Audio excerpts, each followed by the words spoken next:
ನಮಸ್ಕಾರ ಸ್ನೇಹಿತರೆ, ನಿಮಗೆಲ್ಲ ನನ್ನ ಯೂಟ್ಯೂಬ್ ಚಾನೆಲ್ ದ ಬೆಳಕಿಗೆ ಆತ್ಮೀಯವಾದಂತಹ ಸ್ವಾಗತ. ಸ್ನೇಹಿತರೆ, ಜೀವನದಲ್ಲಿ ನೀವು ಸಂತೋಷವಾಗೇ ಇಲ್ವಾ? ಬೇರೆ ಯಾರನ್ನು ನೋಡಿ ನಾನು ಆ ರೀತಿ ಇಲ್ವಲ್ಲ ಎಂಬ ಒಂದು ಕೊರಗು ನಿಮ್ಮನ್ನು ಕಾಡ್ತಾ ಇದೆಯಾ? ಹಾಗಿದ್ರೆ ದಯವಿಟ್ಟು ಈ ವಿಡಿಯೋನ ಸಂಪೂರ್ಣವಾಗಿ ನೋಡಿ.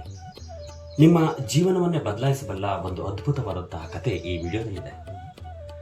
ಸ್ನೇಹಿತರೆ, ಒಂದು ಕಾಡು, ಆ ಕಾಡಿನ ಒಂದು ಮರದ ಮೇಲೆ ಒಂದು ಕಾಗೆ ತುಂಬಾ ದುಃಖದಿಂದ ಕುಳಿತಿರುತ್ತೆ. ಅದೇ ಮರದ ಕೆಳಗೆ ಒಬ್ಬ ಸನ್ಯಾಸಿ ತಪಸ್ ಮಾಡ್ತಾ ಕೂತಿರ್ತಾರೆ. ಆ ದುಃಖದಿಂದ ಕೂತಿರ್ತಕ್ಕಂತಹ ಕಾಗೆಯ ಕಣ್ಣೀರಿನ ಒಂದು ಹನಿ ಆ ಸನ್ಯಾಸಿಯ ಕೆನ್ನೆ ಮೇಲೆ ಬೀಳುತ್ತೆ. ಅದನ್ನು ಒರೆಸ್ಕೊಂತ ಕತ್ತೆತ್ತಿ ಮೇಲೆ ನೋಡ್ತಾರೆ. ಒಂದು ಕಾಗೆ ಅಳ್ತಾ ಇರೋದು ಕಾಣುತ್ತೆ. ಆಗ ಆ ಕಾಗೆನ ಹತ್ರಕ್ಕೆ ಕರೆದು, ಎಲ್ಲವೋ ಸ್ನೇಹಿತ, ಈ ನಿನ್ನ ದುಃಖಕ್ಕೆ ಕಾರಣ ಏನು, ಯಾಕೆ ಅಳ್ತಾ ಇದೆಯಾ ಅಂತೇಳಿ ಕೇಳ್ತಾರೆ. ಅದಕ್ಕೆ ಆ ಕಾಗೆ, ಸ್ವಾಮಿ, ಪ್ರಪಂಚದಲ್ಲಿ ಎಷ್ಟೊಂದು ಪಕ್ಷಿಗಳಿದ್ದಾವೆ, ಅವೆಲ್ಲ ಎಷ್ಟೊಂದು ಸುಂದರವಾಗಿದ್ದಾವೆ, ವಿವಿಧ ಬಣ್ಣಗಳಿಂದ ಕೂಡಿದ್ದಾವೆ. ನನ್ನ ಬಣ್ಣ ಕಪ್ಪು, ನನ್ನನ್ನು ಯಾರು ಇಷ್ಟಪಡಲ್ಲ. ಯಾರ ಹತ್ರನಾದ್ರೂ ಹೋದ್ರೆ ಚೇತು ಅಂತೇಳಿ ಓಡಿಸ್ತಾರೆ. ಹಾಗಾಗಿ ನನಗೆ ಜೀವನನೇ ಬೇಡವಾಗಿದೆ ಅಂತೇಳಿ ಆ ಕಾಗೆ ತನ್ನ ನೋವನ್ನು ಹೇಳ್ಕೊಡುತ್ತೆ. ಅದನ್ನ ಕೇಳಿದಂತಹ ಸನ್ಯಾಸಿ ಒಂದ್ಸಲ ನಕ್ಕು, ಸ್ನೇಹಿತ, ಈ ಪ್ರಪಂಚದ ಸೃಷ್ಟಿಯಲ್ಲಿ ಪ್ರತಿಯೊಂದು ಸಹ ಸುಂದರನೇ, ಹಾಗೂ ಪ್ರತಿಯೊಂದರಲ್ಲೂ ಸಹ ವಿಶಿಷ್ಟತೆ ಇದೆ. ಹಾಗಾಗಿ ನೀನು ಹೇಗಿದ್ದೀಯೋ ಹಾಗೇನೆ ಇರೋದ್ರಲ್ಲಿ ಸಂತೋಷ ಪಡೋದಕ್ಕೆ ಪ್ರಾರಂಭ ಮಾಡು. ಅದನ್ನ ಬಿಟ್ಟು ಇನ್ನೊಬ್ಬರನ್ನ ಯಾರನ್ನು ನೋಡಿ ನಾನು ಆ ರೀತಿ ಇರಬೇಕಾಗಿತ್ತು ಅಂತ ಕೊರಗೋದ್ರಲ್ಲಿ ಅರ್ಥ ಇಲ್ಲ ಅಂತೇಳಿ ಹೇಳ್ತಾರೆ.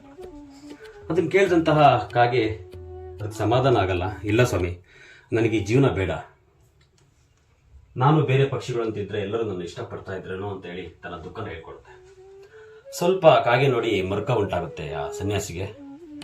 ಸರಿಯಾಗಿದ್ರೆ ನೀನು ಯಾವ ಪಕ್ಷಿಯಾಗಿ ಮಾರ್ಪಾಡಾಗಬೇಕು ಅಂತ ಅನ್ಕೊಂಡಿದ್ಯಾ, ನನಗೆ ಹೇಳು, ನನ್ನ ಮಂತ್ರಶಕ್ತಿಯಿಂದ ನಿನ್ನ ಆ ಪಕ್ಷಿಯನ್ನಾಗಿ ಬದಲಾಯಿಸ್ತೀನಿ.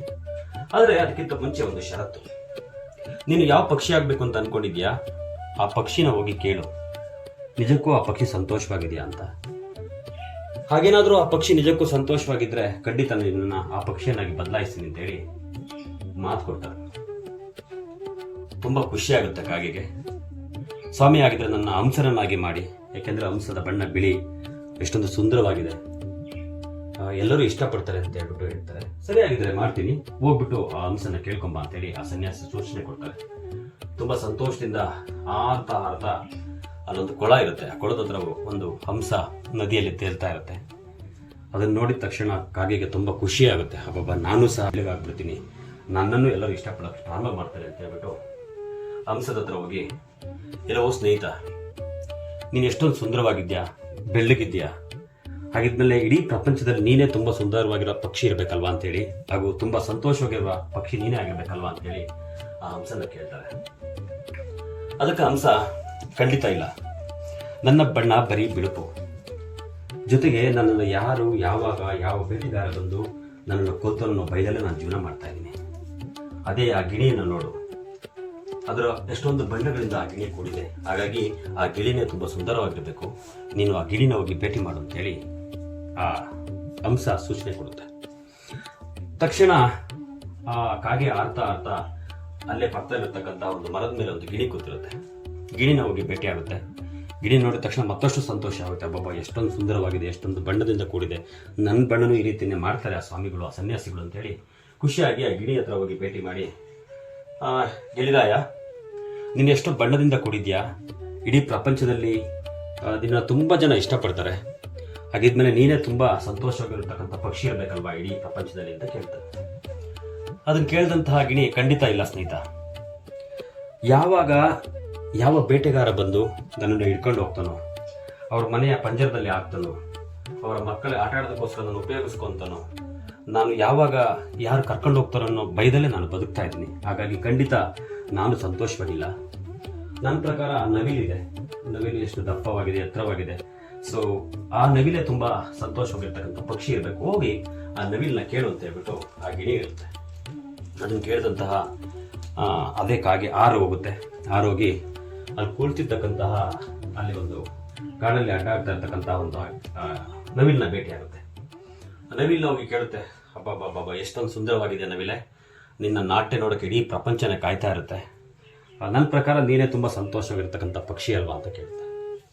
ಅದನ್ನು ಕೇಳಿದಂತಹ ನವಿಲು, ಖಂಡಿತ ಇಲ್ಲ, ನನ್ನನ್ನು ಯಾರು ಯಾವಾಗ ಇಟ್ಕೊಂಡೋಗಿ ಯಾವ ಮೃಗಾಲಯದಲ್ಲಿ ಹಾಕ್ತಾರೋ ಅನ್ನೋ ಒಂದು ಭಯದಲ್ಲೇ ನಾನು ಬದುಕ್ತಾ ಇದ್ದೀನಿ. ನನ್ನ ಮಾಂಸಕ್ಕಾಗಿ ಎಷ್ಟೋ ಬೇಟೆಗಾರರು ಕಾಯ್ತಾ ಇರ್ತಾರೆ, ಹಾಗಾಗಿ ಖಂಡಿತ ನಾನು ಸಂತೋಷವಾಗಿಲ್ಲ. ಜೊತೆಗೆ ನನ್ನ ತಮ್ಮ ಮನೆಯನ್ನು ಅಲಂಕಾರ ಮಾಡ್ಕೊಳ್ಳೋಕ್ಕೋಸ್ಕರ ನನ್ನ ರೆಕ್ಕೆ ಪುಕ್ಕಗಳನ್ನೆಲ್ಲ ಕೀಳ್ತಾರೆ, ತುಂಬ ನೋವಾಗುತ್ತೆ ಸ್ನೇಹಿತ.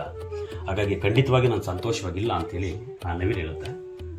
ಅದನ್ನು ಕೇಳಿದಂತಹ ಕಾಕಿಗೆ ಆಶ್ಚರ್ಯ ಆಗುತ್ತೆ. ಹಾಗೆ ಅವಾಗ ಆ ನವಿಲನ್ನೇ ಕೇಳುತ್ತೆ, ಹಾಗಿದ್ರೆ ತುಂಬ ಸಂತೋಷವಾಗಿರ್ತಕ್ಕಂಥ ಪಕ್ಷಿ ಯಾವುದಿರ್ಬೋದು ನವಿಲು ಅಂತ ಕೇಳುತ್ತೆ. ಅದಕ್ಕೆ ಆ ನವಿಲು ನಗುತ್ತಾ ಉತ್ತರ ಕೊಡುತ್ತೆ, ಸ್ನೇಹಿತರ, ನನ್ನ ಪ್ರಕಾರ ಇಡೀ ಪ್ರಪಂಚದಲ್ಲಿ ನೀನೇ ಅತ್ಯಂತ ಸಂತೋಷವಾಗಿರ್ತಕ್ಕಂಥ ಪಕ್ಷಿ ನಾನು ನೋಡಿರೋ ಮಟ್ಟಿಗೆ. ಯಾಕೆ ಅಂತಂದರೆ ನಿನ್ನನ್ನು ಯಾರು ಕೊಲ್ಲೋದಕ್ಕೂ ಪ್ರಯತ್ನ ಪಡಲ್ಲ, ಹಿಡಿಯೋದಕ್ಕೂ ಪ್ರಯತ್ನ ಪಡಲ್ಲ. ನೀನು ಈ ಪ್ರಕೃತಿ ಸೌಂದರ್ಯನೆಲ್ಲ ಸವಿತಾ ಆರಾಮಾಗಿದೆಯಾ. ಹಾಗೆ ನನ್ನ ಪ್ರಕಾರ, ನಾನು ನೋಡಿರೋ ಪ್ರಕಾರ ನೀನೇ ಅತ್ಯಂತ ಸಂತೋಷವಾಗಿರ್ತಕ್ಕಂಥ ಪಕ್ಷಿ ಅಂತೇಳಿ ಆ ನವಿಲು ಹೇಳುತ್ತೆ. ಪ್ರಪ್ರಥಮ ಬಾರಿಗೆ ಆ ಕಾಗೆಗೆ ಸಂತೋಷ ಆಗುತ್ತೆ, ತನ್ನ ಬಗ್ಗೆ ತನಗೆ ಹೆಮ್ಮೆ ಅನಿಸುತ್ತೆ. ಮತ್ತೆ ಹಾರ್ತಾ ಅದೇ ಸನ್ಯಾಸಿ ಹತ್ರ ವಾಪಸ್ ಬರುತ್ತೆ.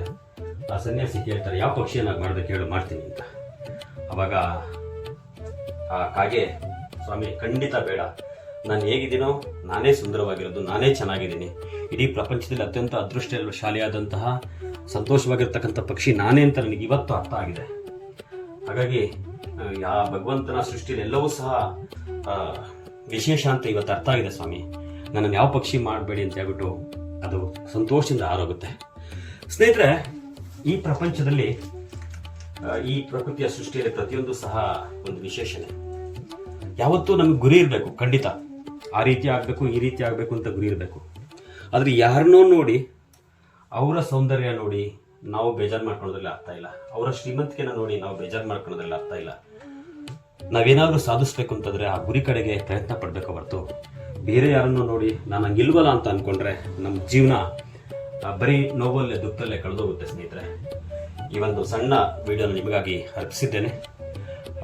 ದಯವಿಟ್ಟು ಯಾರ್ಯಾರು ನನ್ನ ಚಾನಲ್ನ ಸಬ್ಸ್ಕ್ರೈಬ್ ಮಾಡಿಲ್ಲ, ದಯವಿಟ್ಟು ಸಬ್ಸ್ಕ್ರೈಬ್ ಆಗಿ ಪ್ರೋತ್ಸಾಹ ನೀಡಬೇಕು ಅಂತ ಕೇಳ್ಕೊತಾ ಇದ್ದೀನಿ. ಎಲ್ಲ ಆತ್ಮೀಯರಿಗೂ ನಮಸ್ಕಾರ.